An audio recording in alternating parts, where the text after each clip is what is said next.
Remember, when you buy a shoe, if a shoe collapses in the middle, it is not a good focusing, it is not a good supporting shoe. It should not also be able to rotate like a sponge. It should be supporting. So best tip I could give you, particularly if you have a foot complication as well, is trainers. They are supporting, they have good support on the sides, they bend in the right place, they are lace-ups to accommodate for swelling in the foot, and they are breathable as well.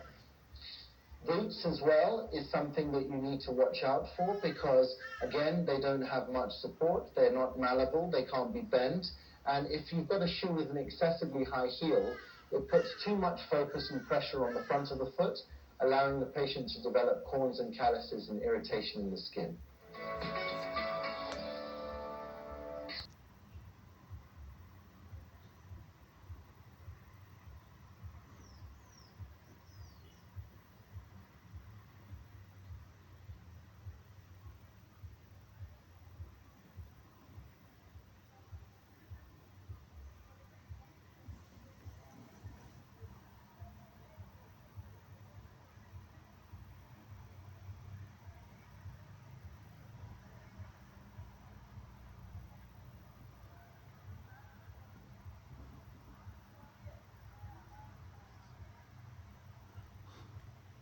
Clinic at KNH Center, Mara Road.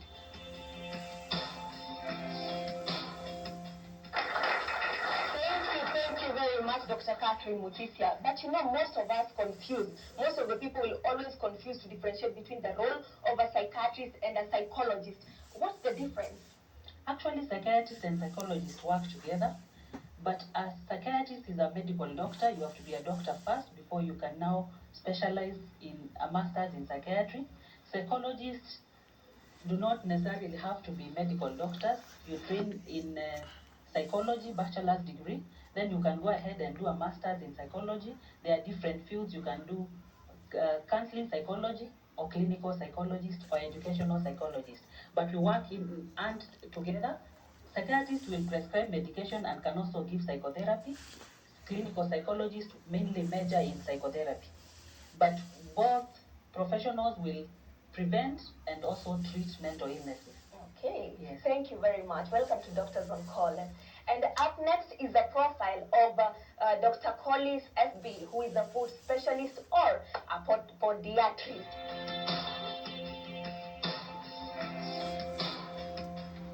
Collis, FB. He is a podiatrist. A podiatrist is a doctor specialized in the care of the foot, ankle, and lower leg. Collis has a degree in podiatric medicine from British School of Surgical Podiatry in the UK. He has been practicing for the last 10 years. He currently works at the Kenyatta National Hospital and offers voluntary services at the Kikuyu Hospital. On day-to-day basis, he sees patients with sports problem on the foot, patients with walking problems, and diabetic patients who need foot care. His greatest satisfaction comes when he saves a person's limbs and a person does not have to undergo amputation. His advice on foot care whenever you experience any pain or problems with the foot is to always seek proper medical attention and always make sure that you wear proper footwear. He currently runs a specialty clinic at Unga House in Westlands.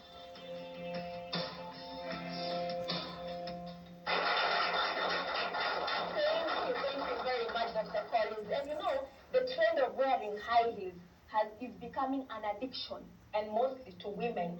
And I don't think, and they look so wow, they look so wonderful in their heels, but maybe they don't know the side effects on the other hand. But I'm wondering, does it happen in men? How come it's women? Do men wear high heels? Well, let me put it this way. The average woman owns 25 to 30 pairs of shoes. The average man owns only 4. So fashion dictates, and so a lot of times Patients with walking problems and diabetic patients who need foot care.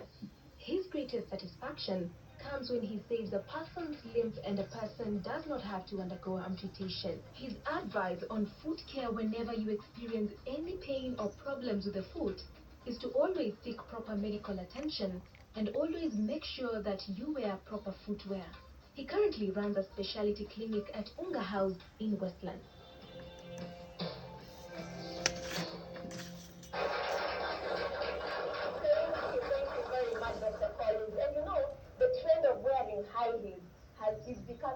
addiction, and mostly to women.